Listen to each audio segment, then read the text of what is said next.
皆さんこんにちは。今回はですね、こちらにございますシンボルっていうメーカーのワイヤレスモニタリングシステムを紹介したいと思います。ざっくり、ワイヤレスモニターっていうと、普通こういったカメラありまして、モニターつけるときに HDMI ケーブルまたはちょっと業務用っぽいカメラの場合は SDI ケーブルで、つないで自分で見るのもそうですし、一緒にやってるチームでディレクターに見せるのもそうですし、ケーブルでやるのが普通だと思うんですけども、大体こう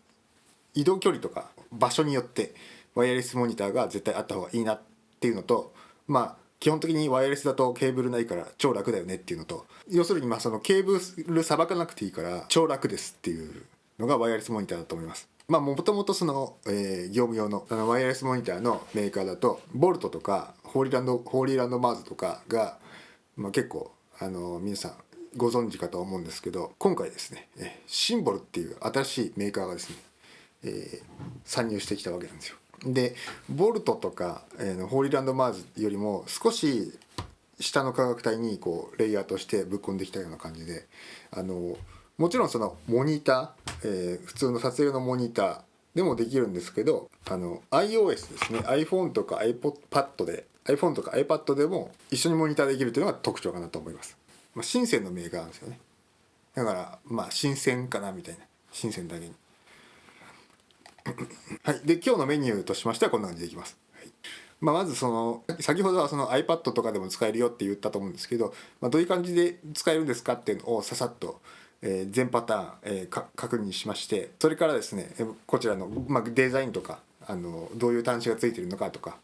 機能的なスペックを見まして、でちょっと2パターンぐらい試して使ってみてっていう感じで、最後に感想を述べようかなと思います。じゃあまずここに並べてあるこう製品としては、2種類の製品があります。これが ZO1000 っていう新しいやつで、これが送信機、これが受信機で、バッテリー駆動 NPF のバッテリー駆動なんですけど、これにカメラから入力して、こっちでこ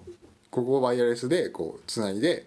モニターにこっちから出せるっていう感じのやつが一つと、でこれはもう発売してるやつなんですけど、ZO600M っていうモニターですね。 5.5 インチのモニター、これちなみにレック機能ついてるんですけど、これは HDMI で出して、これ自体がワイヤレスで通信できるから、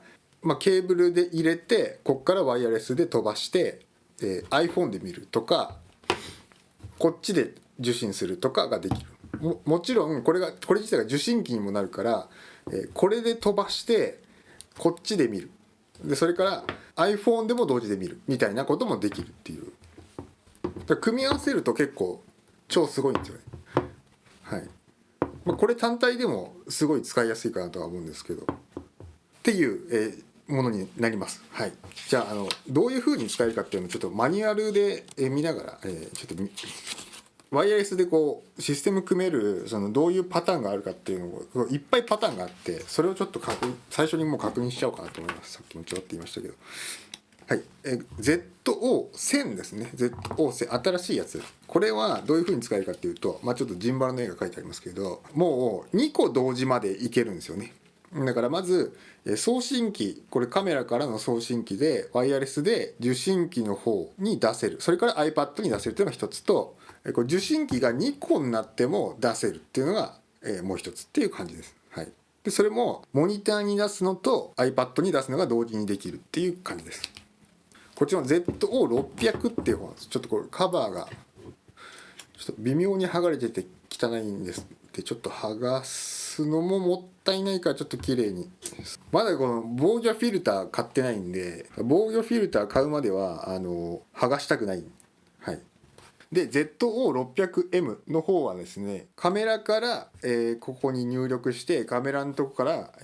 iPhone にまず出せる。でこれもう1台あればこれを RX モードにして受信できる。もちろんこっちでも受信できる、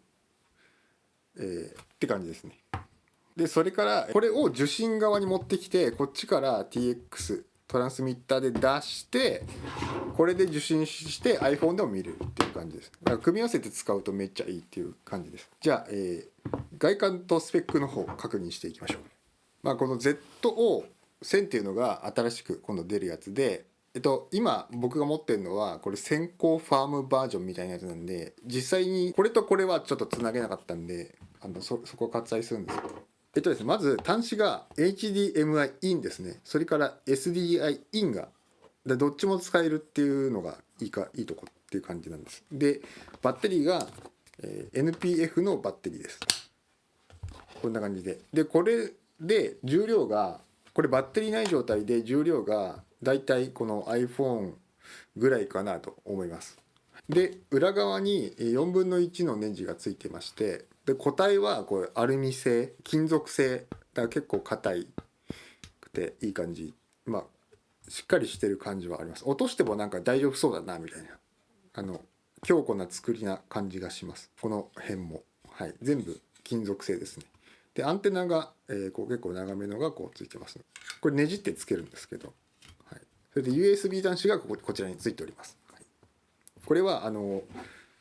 ームアップ用っていうのと、あと UVC がついてるんですよね。UVC っていうのは要するにパソコンに入れられる、ダイレクトで入れられるってやつなんですけど、ここから、タイプ C で出してパソコンにタイプ C で入れて、OBS とかでストリーミングができるっていうことですね。パソコンに入力そのままできますよっていう感じです。でスイッチが、物理スイッチになってます。これめっちゃいいとこだなと思います。でつけると、これまだ外側のテープ剥がしてないんで、ギリギリまで僕は剥がさない方向で使っていきます。使い方としては単純で、ここでグループとチャンネルっていうのをセットできる、マニュアルでセットできるんですけど、それでマニュアルでセットするっていう感じです。で iOS の方で受信したい、ワイヤレスで受信したい時に場合にはシンボルっていうアプリがありまして、Wi-Fi からつなげばいける。パスワードは123456778です。一回設定してしまうと全部オートでスイッチ入れればもうつながりますよぐらいの感じでつながりました。はい、後ほど、使ってみます。でその他のスペックを確認しますと、Z 線の方は、HDMI は SDI インアウトですね。普通ワイヤレスとかって 2.4GHz、スマホと一緒、電子レンジと一緒のWi-Fi の帯域を使うと思うんですけど、これは5.1GHz から 5GHz 帯を使います。だからお家の室内の Wi-Fi、パソコンで使う Wi-Fi と同じ電波を使う感じです。それですね、こっちの ZO600M っていうのが、今もう発売してる品なんですけど、バッテリーが、NPF が2個つくよくある感じのやつです。カチャっていう場でつけると、そうするとこうすごい置きやすく立つんですよね。わかりますか？こうテーブルの上にこう置きやすいっていう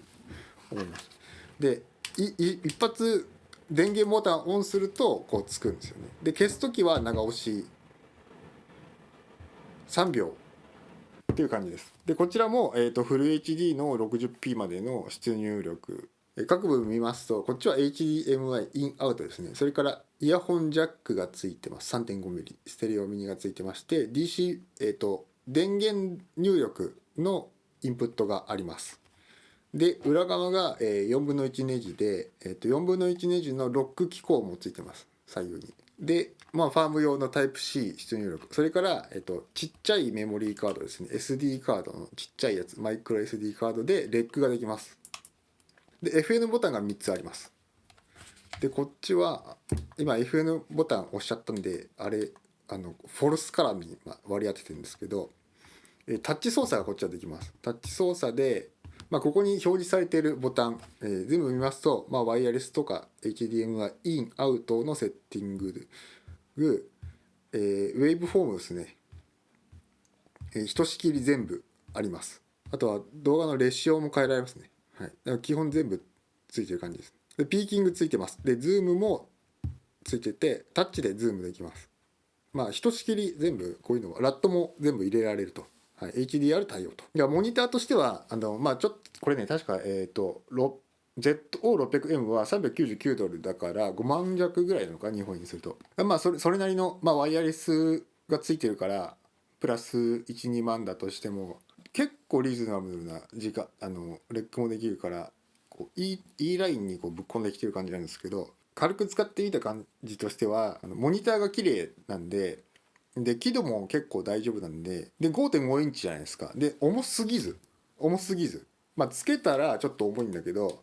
機能全部ついててフル HD ではあるんだけどひとしきり機能ついててワイヤレスですごい取り回ししやすいっていういいところがあるかなと思います。はい、ちなみにマイクと近くにあるとちょっと干渉するかもしれない。どっちもこのぐらい離すと干渉ないんですけど、めっちゃ近くにあると電波干渉がコンデンサーの方が拾っちゃいますね、電波をね。なんかそれでは、試しに使ってみようかなと思います。どっちもせっかくなんでどっちも使って、試してみます。はい、それではですね、まずブラックマジック 4K から HDMI で ZO1000 に出して見てみます。狭いところとかに、クランプでつけたりするときにバリアングルだとしても結構見にくいとは思うんですよね。近くでしか見れないをフォーカスとかマニュアルで合わせるときにモニターがね自分の近くにあるっていうのが便利なんですけど、こういう狭いところでケーブルがあるとすごい煩わしいんですけども、こうねワイヤレスで見れるとすごいいい感じかなと思います。で ZO600M のレック機能を使うと出力はこんな感じですね。ステータステキスト表示なんでステータステキストも出ちゃってます。お次はですね、せっかく ZO1000 の方 SDI の、入力がございますんで、アーサーミニの 4.6K から普通ノーマルのモニターに SDI で出力して、そのモニターからまた SDI で ZO1000 に入れてますをワイヤレスで ZO600M に飛ばして見てみてます。はい、これもレックするとこんな感じですね。なので一回モニターかましても出せるっていうところが一つです。それから SDI も HDI も対応できるっていうのが ZO1000 の魅力だと思います。ちなみに、ZO600M をなぜ送信側に使わないかっていうのがカメラから ZO600M にも機能としては使えるんですけど、僕これは提供品でもらった、ZO600 の方HDMI のケーブルでインする HDMI インがうまく作動せずですね、全てのカメラで僕の、提供してもらったやつは作動せず、受信モードだけなんかうまく動いたんですよね。多分これプロトタイプなんで製品版はちゃんとカメラのリグにつけるモニターとしても機能するはずだと思います。はい、でお次はですね、ジンバルにつけてみました。これは Weeble S っていうめちゃめちゃ軽くてめっちゃ軽いジンバルに富士の T4 をつけまして、そこから HDMI で出してます。でこれバランス取れてます。なので結構なんていうんですかね、軽いセットアップにできるんですよね。モニターをつけるよりも軽く済むんで、例えばジンバルにオンモニターもしちゃってもいいと思うんですよ。この ZO600M と ZO1000 で。ちなみにレックするとこういう感じですね。バランスもご覧いただいているような感じでちゃんと撮れてます。またブラックマジック 4K に戻りまして HDMI から ZO1000 に出してて ZO600M に入れてるんですけど、今度は一緒に iOS アプリを使って入れてます。アプリからの Wi-Fi 接続で Wi-Fi パスワード入れてのすぐ接続できると、すぐ接続できます。ZO600M にアプリ経由で接続している感じです。でスマホアプリでもレックができます。こんな感じですね。はい、いかがでしたでしょうか。シンボルの Z ウォッチシリーズですねの紹介でした。ワイヤレスでモニターできるっていうのは結構やっぱり何だかんだ便利だなっていうので、僕は今後ちょっといろいろ使っていきたいなと思います。基本的にこの部屋で全部撮るのもいろんなアングルにしてみたいなっていうのがあるんで、これもね結構サクッと結構つけられるし、一回設定すると設定もそんな別に普通にむずくないんですけど、一回設定するとただスイッチ入れればいいっていう。でしかもバッテリーもモリモリNPF でモリモリつくから、つけっぱなしで大丈夫なわけですよね。いろいろ準備しながらっていうのです。めっちゃ便利なんでバリバリ使っていこうと思います。はい、皆さんもご興味ありましたらリンクの方見てみてください。このテーブルに置いた時の安定感が凄まじくて、でしかも 5.5 インチっていうのは7インチだとやっぱでかいんだけど、これだとすごい小回り利くから楽だなっていうのと、モリモリでとてもいいなと思います。それではまた。